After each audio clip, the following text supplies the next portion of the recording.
Stephanie Bell-Flint joins us now to talk about stroke, and if you have questions, you can send them to the doctors at WLBT.com. Thank you, Maggie. Joining us is Dr. Keith Jones, a neurologist with Baptist Medical Center. Thank you so much for joining us. Of course, most of your practice is strokes, so you know plenty about strokes. Tell us, what are the signs of a stroke? Well, we have a simple mnemonic called FAST, and it's an easy way to tell people what to look for. The F in FAST would be facial asymmetry or weakness. The A would be arm or lower extremity weakness. S would be speech or confusion. And T is time to get in an ambulance and call 911. Now, we also know we usually think of stroke as being something that elderly people have, but that is no longer the case. We're seeing younger and younger people have strokes. Absolutely. We've seen several young people with severely disabling strokes recently. What are the ages that you're seeing right now? We've seen teenagers.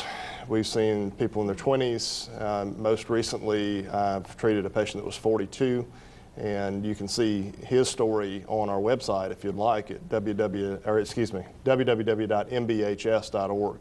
42 years old. Yes, he did very well. He received TPA. And as you said, time is of the essence. This isn't something that you can sit and wait on. Let's talk about that a little bit.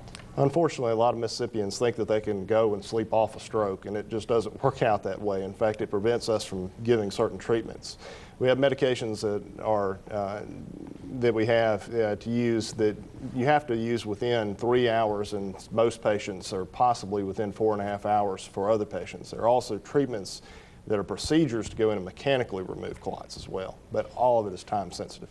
You know, the thing that is concerning to me about stroke is if you're having one, it messes your mind up so bad that you wouldn't know the symptoms. It's almost like it's going to have to be somebody else who would have to identify it. I mean, you wouldn't be sitting there thinking, okay, my speech is blurred and, oh, I'm having a stroke, you know?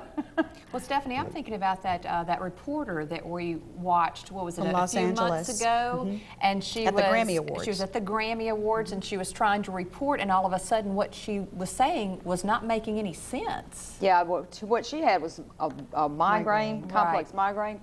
But it's just that she didn't know what she didn't realize she was garbling, and I would just think the same thing with a stroke patient. Yeah, I was really worried about the public's impression of that being a migraine, because a lot of people won't think far enough to say that the same symptoms could have been a stroke. Wow. So any sudden deficit or awakening with any sudden deficit of what we talked about, or vision abnormality, confusion, gait abnormality, walking trouble, they need to get to the hospital as soon as possible.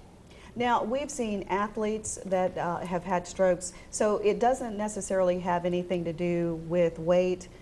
We talked about age. What are some of the factors that would determine whether or not you'll have a stroke?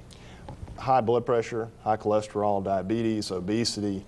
Like you say, there are a lot of them, though, that are non-modifiable risk factors, things that you may inherit. There are traumatic causes of stroke.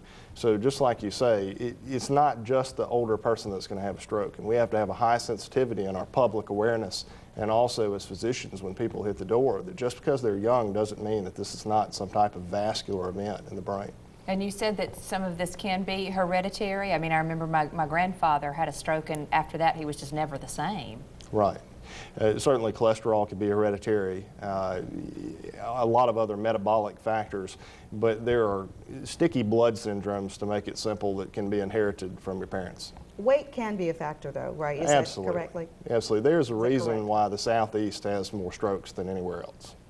And when, I guess it's showing up in younger people because younger people are not eating as well as they used to, more overweight, so you're going to have these hypertension problems and diabetes and all that. Absolutely. Although I've seen perfectly fit people, as you mentioned, have strokes too. So well, it's important to see your doctor once a year to look for these modifiable risk factors. I mean, certainly there are things that you can't fix, but your cholesterol, your diabetes, your weight, your activity, those are things that we need to get after, and we need to throw cigarettes in the trash can. Yeah. Now, I don't know if this is a myth, but I've always heard if you eat meat that's too salty or just a lot of salt, that you could trigger a stroke. Is that a myth, or is that true? And being in the South, we eat a lot of pork, and I didn't want to say that, but my mother would always say, don't eat too much pork. It's not good for you. You could have stroke. Well, salt contributes to high blood pressure, which would contribute to stroke risk. And certainly the things that we fry are a problem for cholesterol. All right. Dr. Keith Jones with Baptist Medical Center, thank you so much for joining us today. We appreciate it. Thank you.